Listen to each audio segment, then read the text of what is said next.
talking.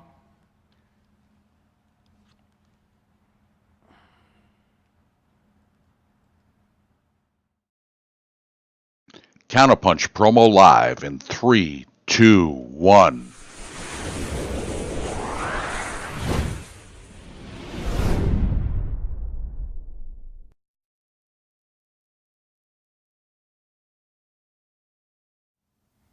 Live from the Counterpunch studios in Grand Blanc, Michigan, it's time for real lives, real families, real fitness. It's time for Derek Noel Fitness.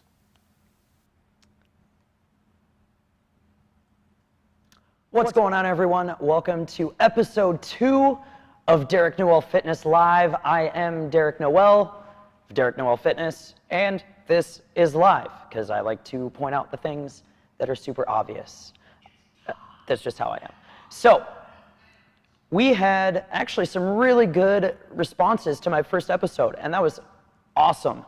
So, anyone who paid attention last week and watched it, or went it through and watched the replay, or went on IPM Nation and listened there, went on YouTube, listened there, or watched here on Facebook as well, I really appreciate it.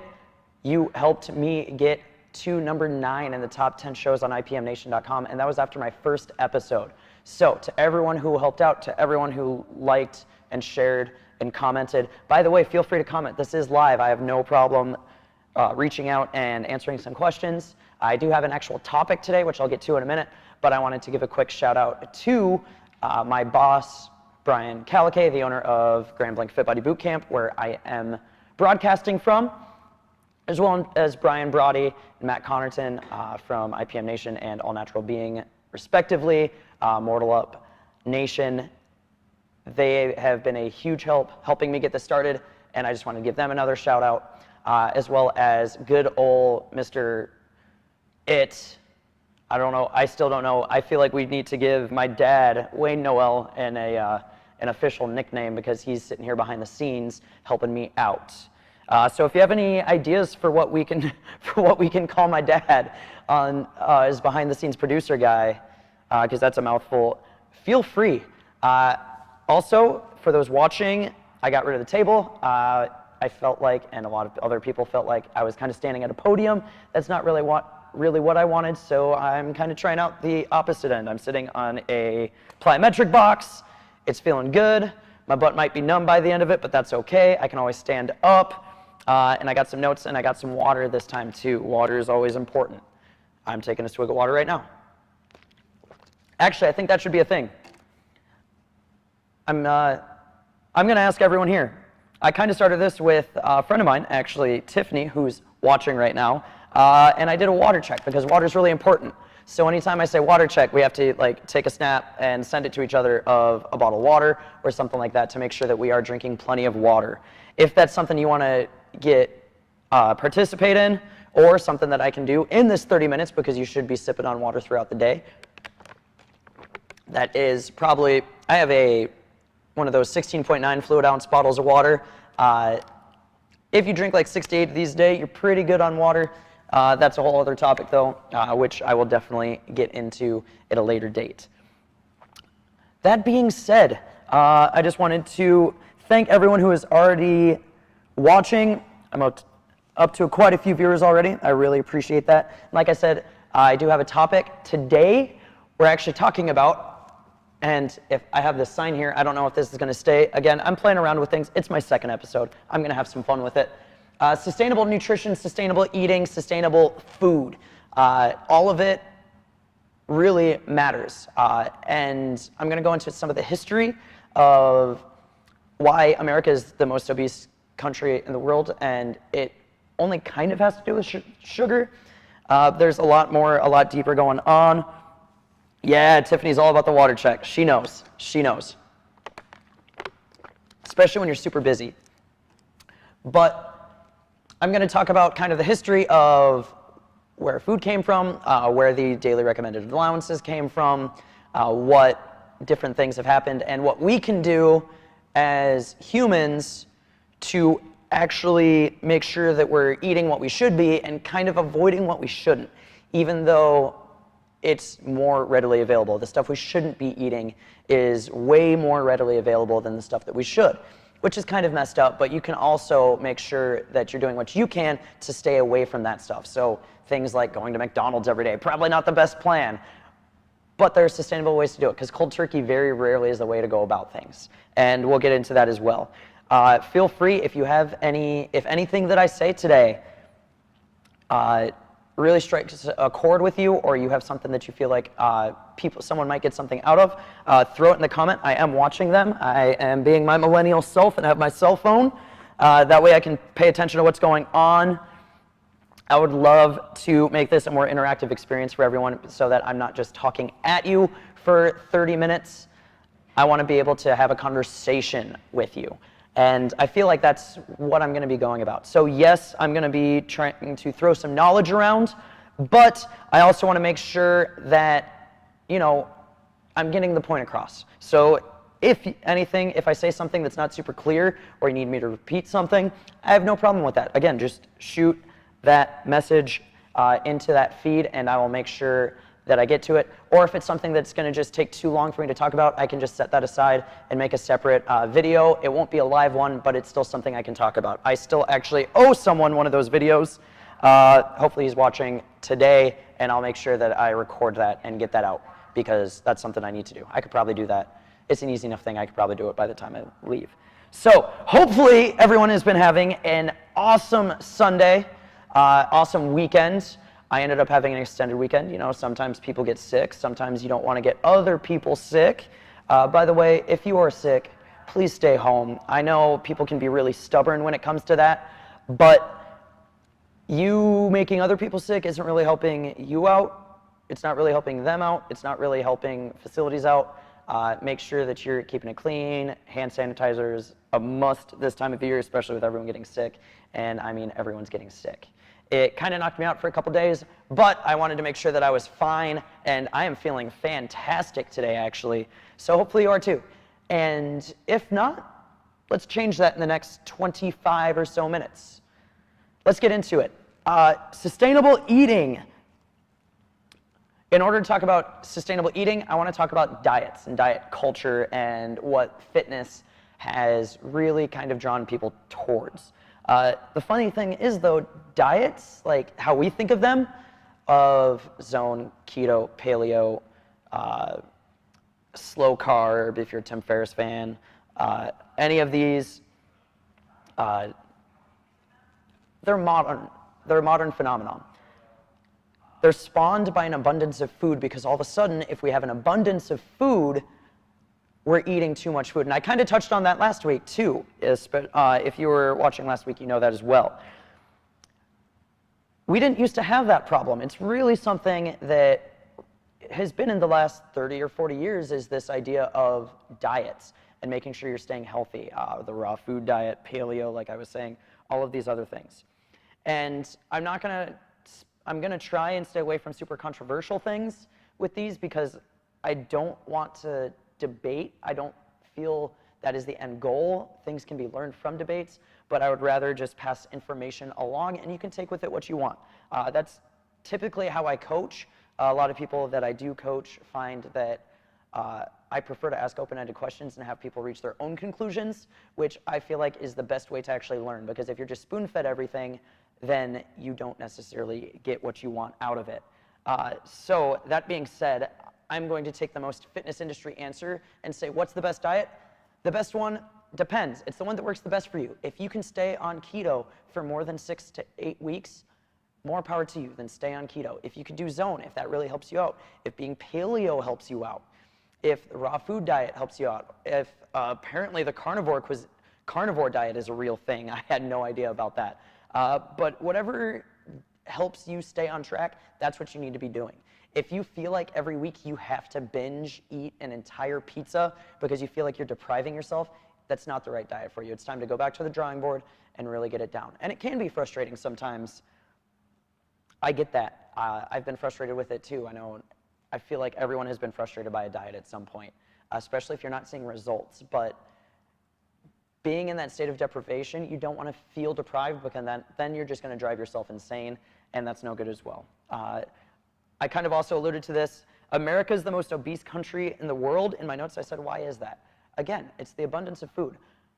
Food in America is the most abundant area where you can get, America is the most abundant area where you can get food. I had to figure out a better way to say that. We are one of the richest countries in the world. We have, I think we're closing in on quite a few million people living here. We have farmers that are paid not to farm. I don't know if you knew that, but you could do a ton of research into that too. There are all of these different things that attribute to that. I want to challenge you, and I want to ask the question, how did our ancestors eat? And I'm not saying going back to cavemen because, you know, they had fire and they were hunting and they were gathering and they were eating lots of veggies and maybe they went 4 or 5 days. I'm not looking for the whole ancestors that far back. What I'm looking for is to go back 500 to 600 years. Let's take a stroll down memory lane, DNA lane of, let's say, the 1500s, say Columbus era, where he's sailing across the Atlantic Ocean to find India. He did a real good job at that, didn't he? They had a scarcity of food, but they also had ways around things. Scurvy was a giant thing back in the day. In case you don't know what scurvy is, it is a vitamin C deficiency. Scurvy is the side effect. If you are deficient in vitamin C, you get scurvy, which is a bunch of pirates who are on this ocean all the time. They're getting scurvy, and so were sailors. Hi, Dina. There were different things going on, and you had to take vitamin C. They realized, oh, hey, if I eat oranges or if I eat citrus, I'm getting that vitamin C. All of a sudden, scurvy is not a thing anymore. Now, let's go a little bit farther ahead.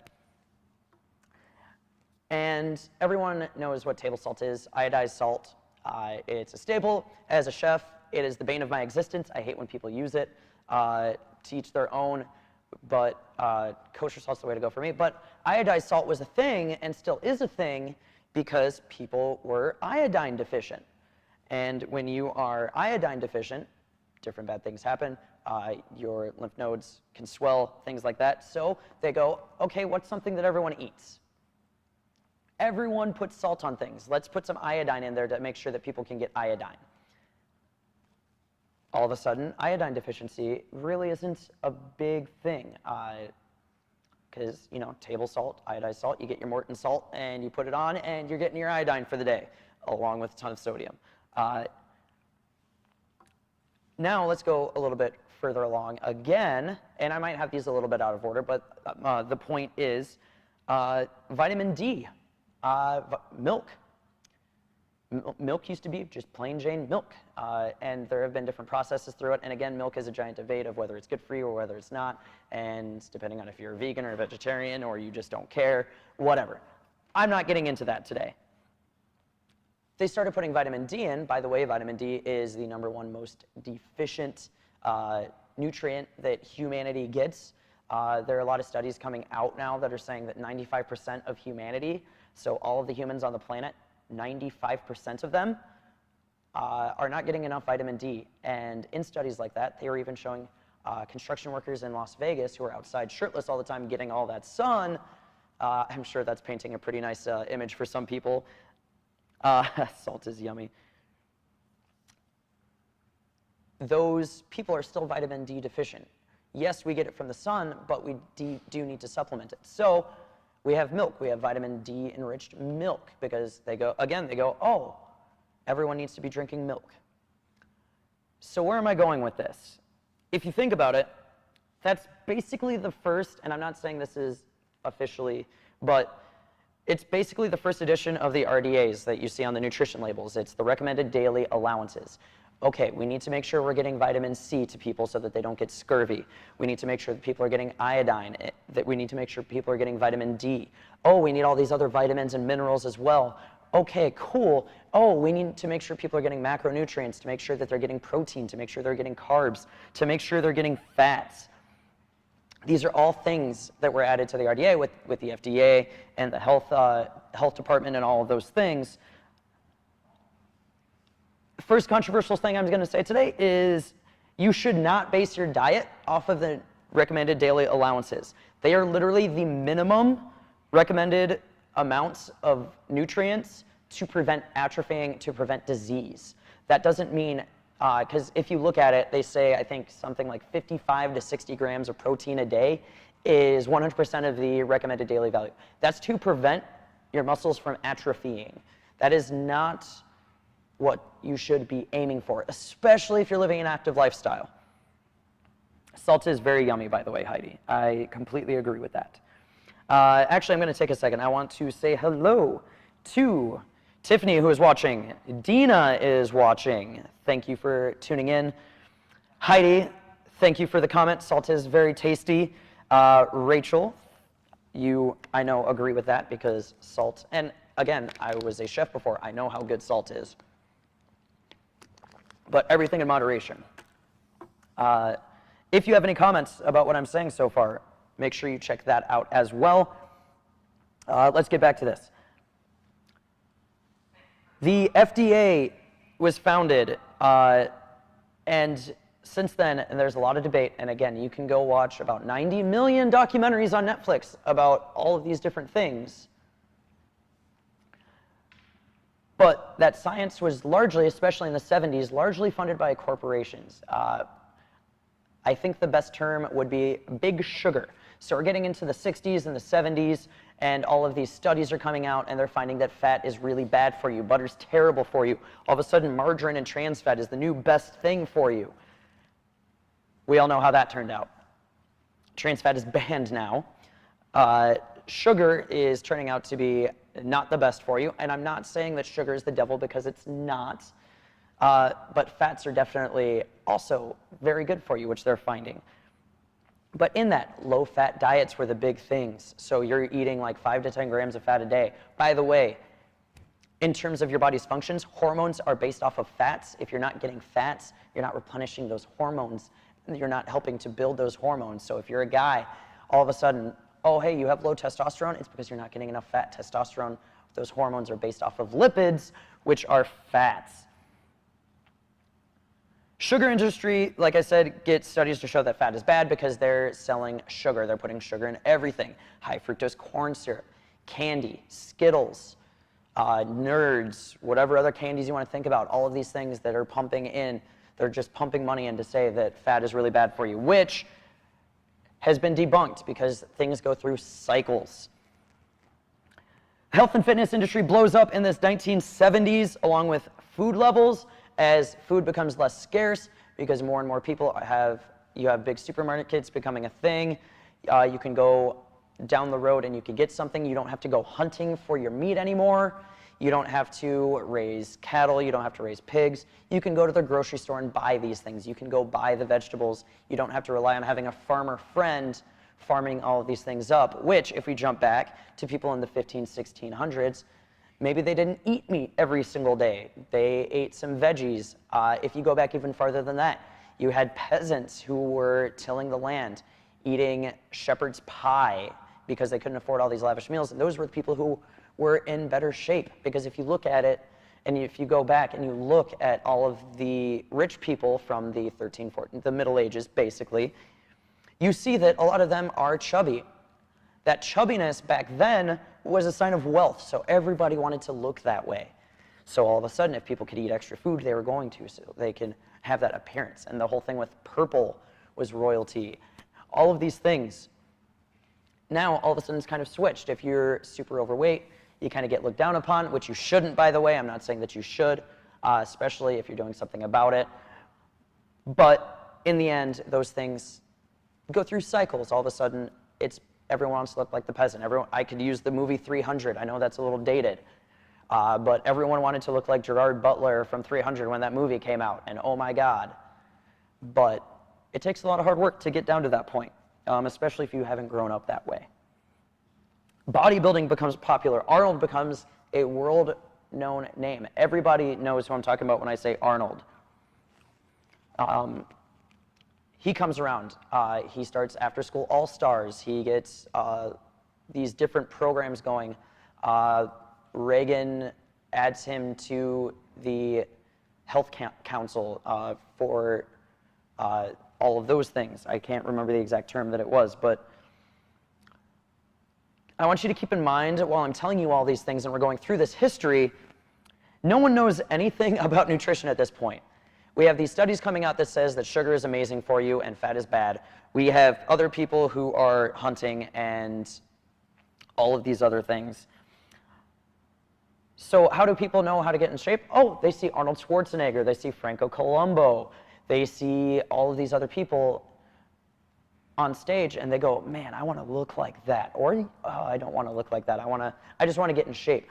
I feel like, and people become more self-conscious, which is a whole other thing, because you really should be happy with how you are, but if you're not, you have full power to change it.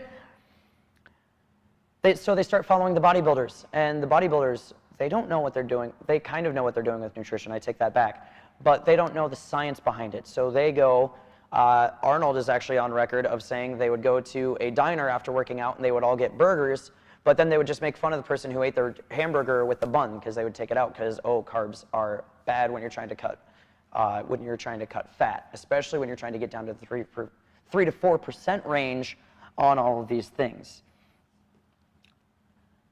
Medical diets are started to be prescribed by doctors. Then you have Atkins coming out. You have keto, which, by the way, is a medical weight loss diet. Emphasis there on medical. Really, before you start any diet, you should ask your physician if it's a good idea, because you might have some things going on. For example, if you're pregnant, don't do keto. That's really bad. You're putting everyone at danger when you do that. Other diets start to come out. You have the South Beach diet. You have the Zone diet, paleo, raw food. And people are jumping on those bandwagons because they want to get in shape. But there's no science. And that's one thing that you'll hear over and over and over again with me, which is, I will not vilify any one thing. Yes, if you eat 900 grams of sugar a day, you're not going to be healthy. Number one, you're eating 900 grams of sugar a day, but number two, that's also 3,600 calories. Okay, all of a sudden, super big calorie surplus, which is a whole other thing. So hopefully I've painted a nice broad picture. I spent the first 15, 20 minutes talking about that. Hopefully it opens your eyes to the whole health and fitness industry acts like they have it together a lot more than they actually do, but it's really nice because science has advanced that we can do these studies on muscles and how muscles work and how your metabolism works and how your body actually burns fuel and all of these other things. That's my goal. But everyone's probably going, okay, Derek, you gave us this nice little history lesson. What can I do to make sure that I'm actually eating better? Lucky for you, I have some tips. This won't take nearly as long.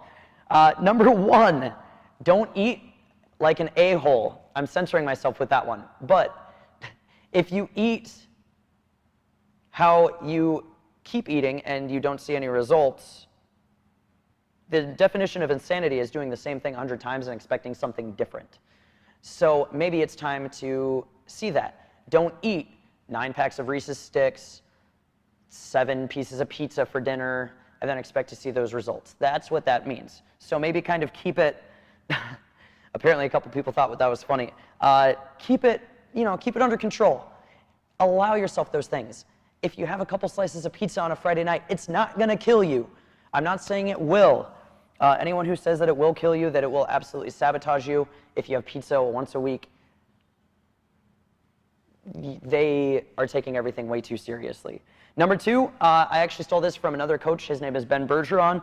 He says, eat real food, mostly plants, and not too much of it. Because again, you don't want to be in a calorie surplus. You want to be in around maintenance, or if you're trying to lose fat, a slight calorie deficit, which I can talk. I'll make a small video later on talking about where to find where your calorie surplus, maintenance, and deficit would be. It's a kind of quick video, and there are tons of calculators online that can help you out.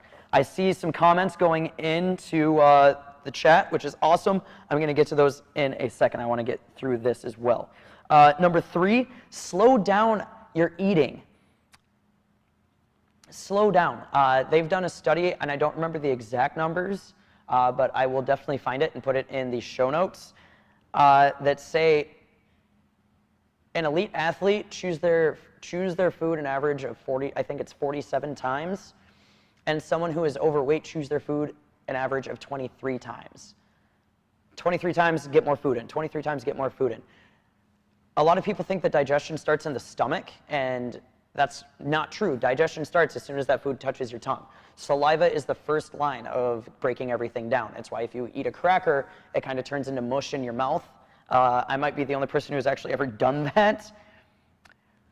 But, but that's where it starts. So it starts in the mouth. So slow it down, break it down, let that saliva break it down. You're going to give everything, you're going to slow everything down. You're going to give your stomach more of a chance to talk to your brain in order to not eat as much, because a lot of people tend to either super undereat or super overeat.